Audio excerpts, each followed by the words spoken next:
নদীটা দেখো, এক্ষুনি ফটো উঠেছিলাম, এই যে একটা ফটো, তার পিছনে একটা ফটো আছে, এই যে একটা ফটো 50 টাকা, এই যে একটা, আর এই যে একটা 100 টাকা নিয়ে নিয়েছে। ঘোড়া জল খাচ্ছে, খুব জল তেষ্টা পেয়েছে ওকে বলে সবাই, আমি জানি না ঠিক।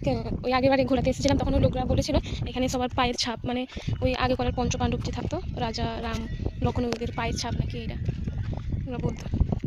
আমি তো ঠিক জানি না, তবুও এই দেখালাম তোমাদেরকে। এখানে সবাই বলে নাকি পাথরের মাঝখানে নাকি একটাই গাছ আছে, সেটাকে একটা কি নামে বলে, ওয়ান ট্রি না কি একটা বলে। চলো তোমাদেরকে দেখাই। ওইখানে ওই দূরে দেখা যাচ্ছে না, দুটো মানে পাথরের মাঝখানে ওই গাছটা দাঁড়িয়ে আছে, দেখিনি কোনো দিনও, বলে সবাই এরকম দূর থেকে। আজ কাছে গিয়ে দেখবো। অনেকটা বাকি আপনাদের দেখো, এই গাছগুলো কত বড়, জায়গাটা খুব সুন্দর। এই দেখো আবার চলে এসেছে ওইখানে, সত্যি দুটো পাথরের মাঝখানে গাছটা আছে নাকি দেখার জন্য আসা আছে।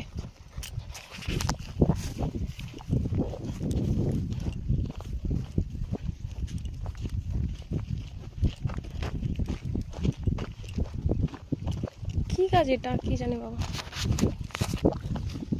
হ্যাঁ সত্যি কিন্তু পাথরের উপরে হয়ে আছে দেখো, এই যে দেখো এখানে কিন্তু কোনো গাছ নেই, পাথরের উপরে কোনো গাছ নেই, সব সাইডে সাইডে। এই একটি গাছ আছে, এই যে পাথরের উপরে দাঁড়িয়ে আছে। এখানে ভিউটা দেখো, রাজা হিন্দুস্তানি মুভির শুটিং ওটা হয়েছিল এইখানে, এখানে হয়েছিল পালন ক্ষেত বলে। ও মাই গড, সত্যিকারের পালন ক্ষেত না, তো নামে পালন ক্ষেত।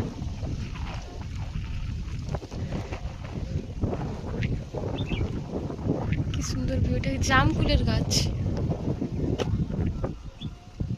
কিভাবে পাথর সব ভেঙে ভেঙে পড়ছে দেখো, দিকটা মানে এরকম ভাবে ছেড়ে যাচ্ছে আর কি, পাথর এভাবে এরকম ছেড়ে ছেড়ে যাচ্ছে, ওই দেখো নিচে সব ভেঙে পড়ছে, এখানে সব ঘর বাড়ি, এইখানে সব, যে দেখো এখানটায় বসার জায়গা, আর এইখান থেকে ওই যে গোল এইখানে যে জায়গাটা দেখছো ওইখানটা পুরোটা রাস্তা ছিল, সব মানে ভেঙে ভেঙে নিচে পড়ে যাচ্ছে সব। এই দেখো এখানে রাস্তা তৈরি হয়ে গেছে,